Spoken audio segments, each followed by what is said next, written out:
देश के पहले chief of defence staff CDS general Bipin Rawat का हेलीकॉप्टर हादसे में निधन।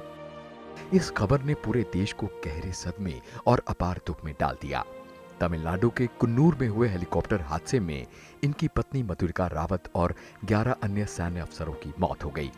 एक बार तो इस खबर पर यकीन कर पाना मुश्किल था। उत्तराखंड के एक छोटे से गांव से निकलकर सेना की सेवा और फिर देश का पहला सीडीएस बनना, जरा सोचिए जनरल बिपिन रावत का सफर कितना दिलचस्प रहा होगा। 16 मार्च 1958 में जन्मे जनरल रावत को सेना में दिलचस्पी विरासत में मिली। इनके दादा सेना में थे, इनके पिता लेफ्टिनेंट जनरल थे और चाचा फौज में हवलदार रिटायर हुए। 1978 में ये आईएमए से पास आउट हुए और 16 दिसंबर 1978 को भारतीय सैन्य अकादमी देहरादून से 11 गोरखा राइफल्स की 5वीं बटालियन में इन्हें नियुक्ति मिली। इन्हें यहां स्वॉर्ड ऑफ ऑनर से भी सम्मानित किया गया। स्वॉर्ड ऑफ ऑनर अकादमी के बेस्ट कैडेट को दी जाती है। फौज में इनके अनेक महत्वपूर्ण योगदान हैं, जैसे वर्ष 1986 में ये एलएसी पर इन्फेंट्री बटालियन के प्रमुख रहे। कश्मीर में राष्ट्रीय राइफल्स के सेक्टर 1 और 19 इन्फेंट्री डिवीजन का नेतृत्व किया। वर्ष 2008 में इन्होंने कांगो में संयुक्त राष्ट्र की सेना का नेतृत्व किया। पूर्वोत्तर में आतंकवाद कम करने में इन्होंने महत्वपूर्ण भूमिका निभाई। वर्ष 2015 में जनरल रावत के नेतृत्व में ही म्यांमार की सीमा में घुसकर भारतीय सैनिकों ने आतंकवादियों को मार गिराया था।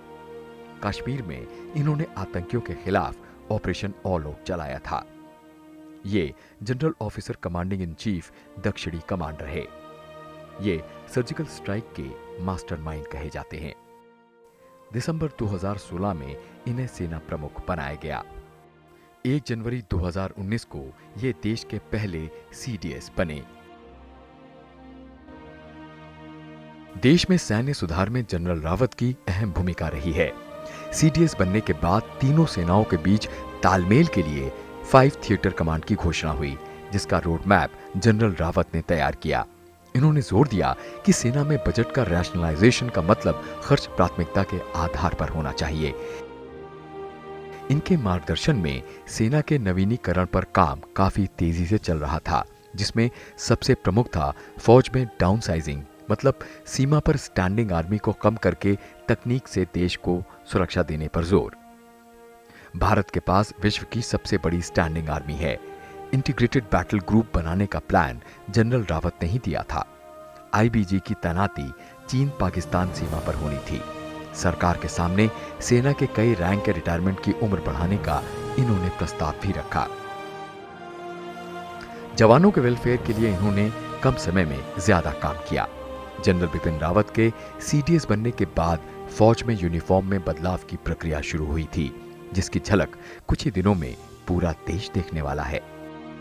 पहली बार फौज में महिलाओं की तैनाती सीएमपी यानी कोर ऑफ पुलिस में हुई, जो इनकी ही पहल थी। इसके अलावा भी तीनों सेनाओं से जुड़े कई मुद्दों पर ये काम कर रहे थे। सीडीएस जनरल बिपिन रावत का यूं चले जाना किसी संस्थान का ही नहीं, बल्कि देश का बहुत बड़ा नुकसान है।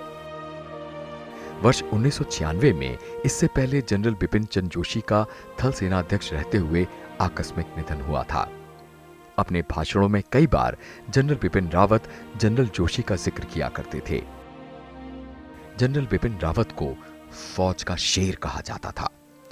हर सवाल का बेबाकी से जवाब देना इनकी सबसे बड़ी खूबी थी।